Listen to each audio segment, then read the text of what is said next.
Our next speaker, he's going to talk about CCUS in the Green Deal, the Fit for 55 legislative package. He is the CCUS policy lead in the Director General for Energy at the European Commission. Please give him a big hand. Chris Bolesta.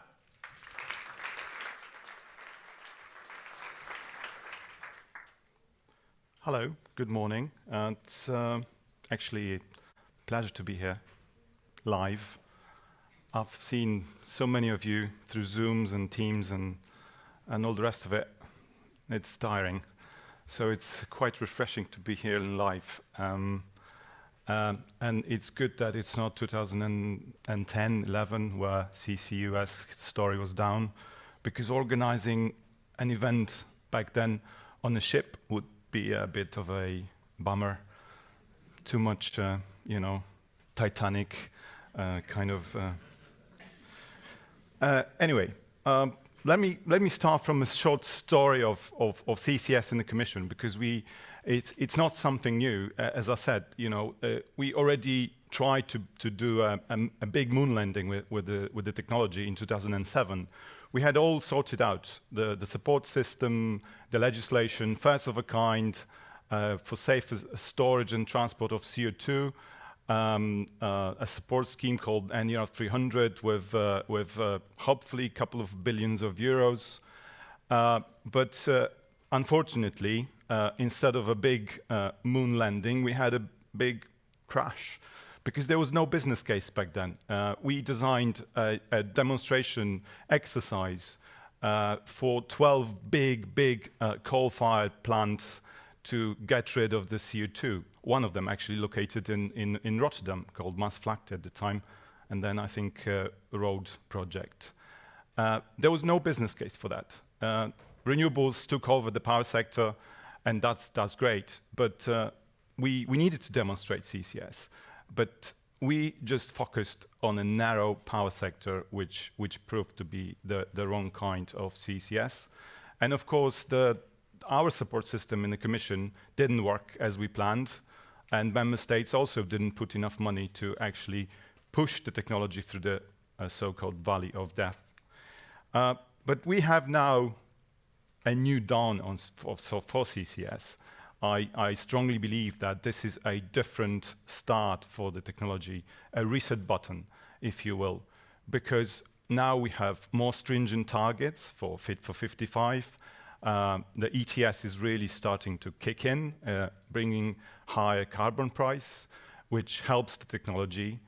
And of course, all these issues push the industry also to do more, the member states who want to keep the industry to do more, and CCS is becoming a real deal.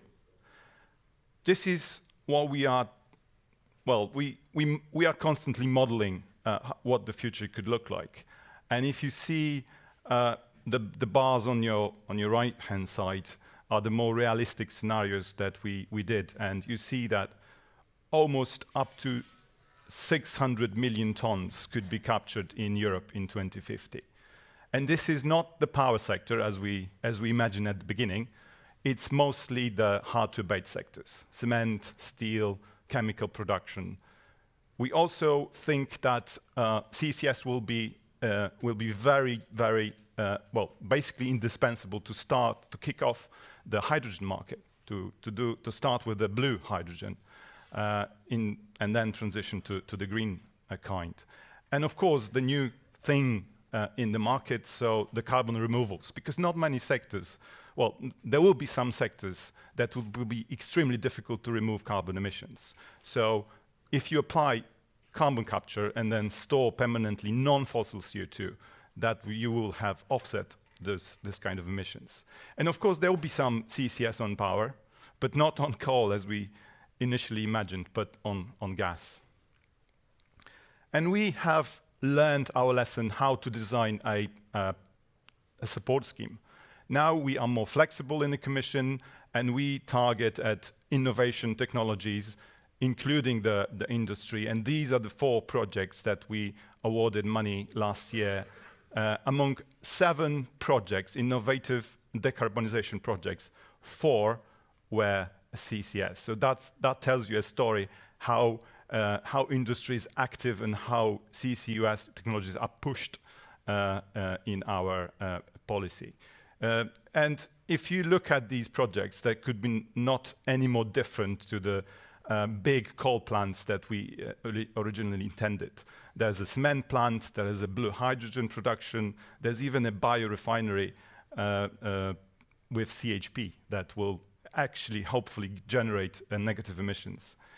And the first time round, we kind of almost ignored the storage part because everyone kept on saying, you know, once you get the capture sorted, you'll be all right. Storage is there, it's plentiful, but it's difficult, it takes time, it takes permitting. So now we are really trying to focus also on storage. We know that even for those 4 projects under the Innovation Fund, we'll need 3.5 million tons per year from 2030. And we're trying to also invest our effort and money into infrastructure. CO2 infrastructure is eligible for support under the Trans-European Energy Networks. So far, we selected 6 projects, many of them in this region, around Rotterdam. But in the next iteration of this list, next year, there will be also storage. Storage will be added to this list because storage is now also eligible to be supported. So we're trying to invest in infrastructure as well. And there's quite a few things going on CCS at the moment in the Commission. So as I said, the CO2 storage will be added to the list of projects of common European interest, which is good because then they can get money from the European Investment Bank and other support schemes. But Innovation Fund just got boost under the Repower Europe, so our latest policy paper.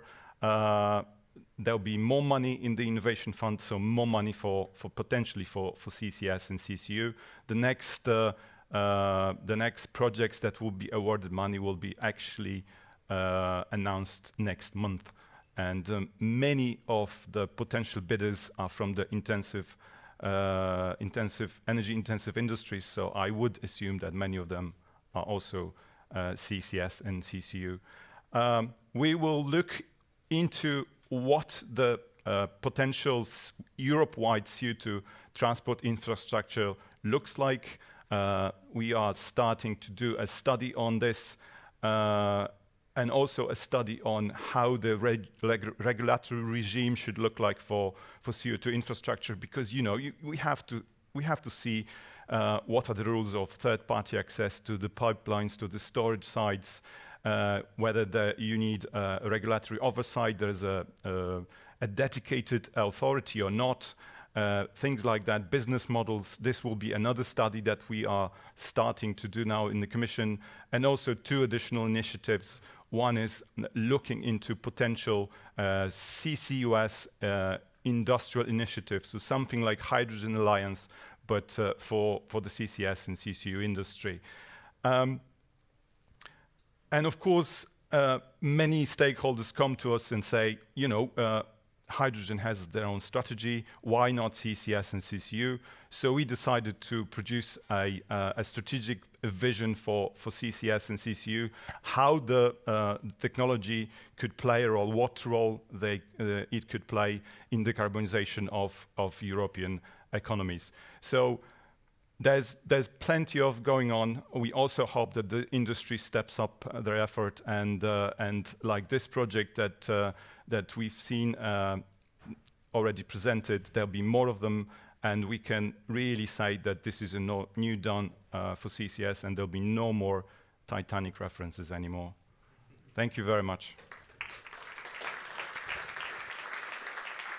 Mr. Bolesta, one question. No more Titanics? Everything's going smooth?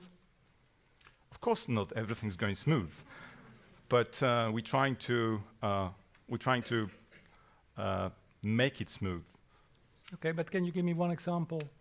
Well, I think for this project that we actually discussing mainly today, including storage component, there's still a difficulty in terms of sending CO2 for storage in another country. Many of you will know about the London Protocol and how it's difficult to actually ship CO2 from one country to another. And we are trying to help member states to actually bypass this problem. The Norwegian State Secretary already mentioned that there's bilateral agreements being negotiated. This is what we're trying to help as well and smooth the way, so it doesn't take 7 years, but maybe a couple of months. Yeah. Final question. If you look at European Parliament, you represent the Commission, but European Parliament, support from, for instance, green parties, how do they look at CCS, CCUS, blue hydrogen? Well, I think European Parliament is slowly turning Coming to your towards CCS as a solution, because even green NGOs now realize that this is one part of the solution, and without CCS and CCU will not be able to reach 2 degrees, forget 1.5. Okay. Thank you very much. Chris Bolesta, ladies and gentlemen. Thank you. Thank you.